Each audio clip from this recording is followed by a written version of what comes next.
जय श्री कृष्ण। स्वागत है आप सभी का हमारे चैनल में। आज हम इस वीडियो में जानेंगे कि 7 ऐसे दिव्य पुरुष हैं जो कि विष्णु भगवान के कलिक अवतार की प्रतीक्षा कर रहे हैं। हमारे हिंदू धार्मिक ग्रंथों में वर्णित 7 ऐसे दिव्य पुरुष हैं जिन्हें अमरता का वरदान प्राप्त है, अर्थात वे सतयुग, द्वापर युग से लेकर अभी के समय कलयुग तक भी जीवित है। वे सभी महापुरुष अष्ट सिद्धियां और दिव्य शक्तियों से संपन्न है, लेकिन यह 7 महान दिव्य पुरुष किसी न किसी नियम, वचन या श्राप से बंधे हुए हैं और हम मनुष्य की भांति वे भी मुक्ति के लिए भगवान विष्णु के कलिक अवतार की प्रतीक्षा में है। तो आइए हम जानते हैं कि 7 महापुरुष कौन है।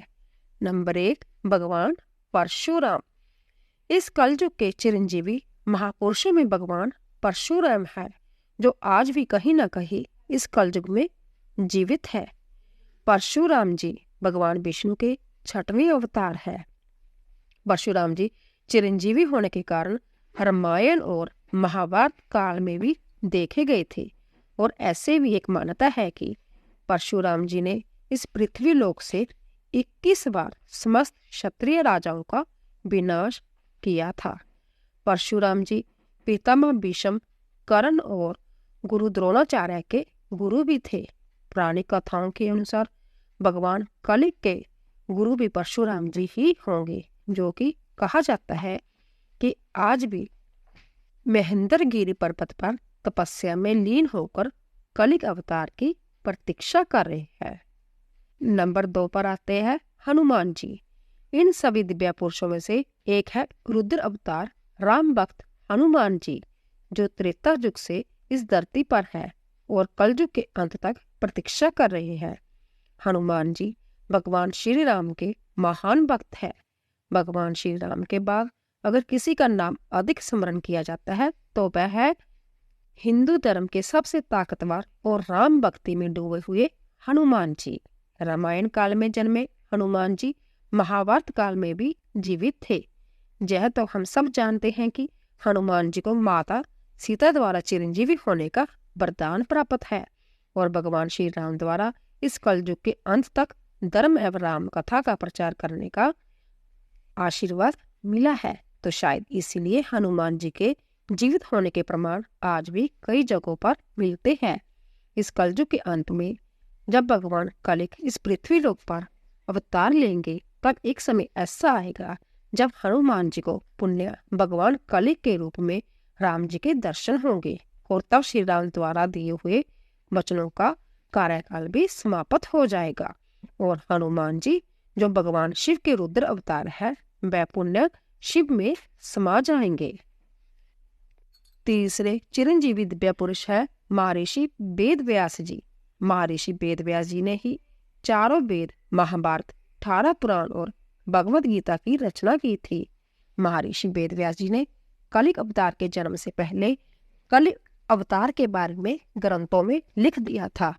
महर्षि वेद व्यास जी बहुत बड़े तपस्वी होने के कारण आज भी इस कलयुग में भगवान कलिक के दर्शन के लिए तपस्या में लीन होकर प्रतीक्षा कर रहे हैं।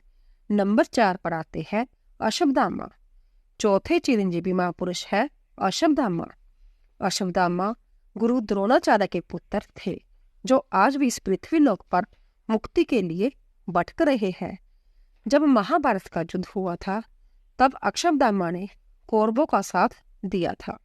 धर्म ग्रंथों के अनुसार भगवान श्री कृष्ण ने अश्वत्थामा को ब्रह्मशीर अस्त्र चलाने के कारण उन्हें कलयुग के अंत तक भटकने का श्राप दिया था। अश्वत्थामा के संबंध में प्रचलित मान्यता है कि मध्य प्रदेश के असीरगढ़ किले में मौजूद प्राचीन शिव मंदिर में अश्वत्थामा रोज भगवान शिव की पूजा करने आते हैं। अश्वत्थामा जैसे महान योद्धा भी द्वापर युग से मुक्ति के लिए इस कलयुग का अंत करने वाले कलिक अवतार की प्रतीक्षा में है। नंबर 5 पर आते हैं राजा बलि। 5वें चिरंजीवी महापुरुष है राजा बलि। राजा बलि के दान के चर्चे तो हर किसी ने सुने होंगे, लेकिन राजा बलि के घमंड को चूर करने के लिए भगवान विष्णु ने ब्राह्मण का वेश धारण कर बामन के रूप में राजा बलि से 3 पैर भूमि दान में मांगी थी। राजा बलि ने कहा था कि जहां तक आपकी इच्छा हो 3 पग नाप ले।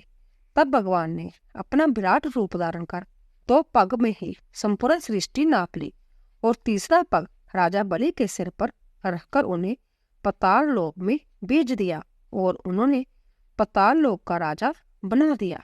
शास्त्रों के अनुसार राजा बलि भक्त प्रहलाद के पुत्र है। आज भी वह पाताल लोक में जीवित है। और नंबर 6 पर आते हैं विभीषण। छठे चिरंजीवी महापुरुष है विभीषण। लंका के राजा विभीषण भगवान श्री राम के अनन्य भगत थे। जब रावण ने माता सीता का हरण किया था तब विभीषण ने श्री राम से शत्रुता न करने के लिए रावण को बहुत समझाया था। इस बात पर लंकेश रावण ने विभीषण को लंका से निकाल दिया। तब विभीषण भगवान श्री राम की सेवा में चले गए और रावण के अधर्म को मिटाने के लिए धर्म का साथ दिया था। इसीलिए भगवान श्री राम ने विभीषण को चिरंजीवी होने का वरदान दिया था, जो कि इस कलयुग के अंत तक वह भी जीवित ही है। नंबर 7 पर आते हैं कृपाचार्य। इस कलयुग के 7वें चिरंजीवी महापुरुष है कृपाचार्य। संस्कृत ग्रंथों में कृपाचार्य की चिरंजीवी के रूप में बताया गया है।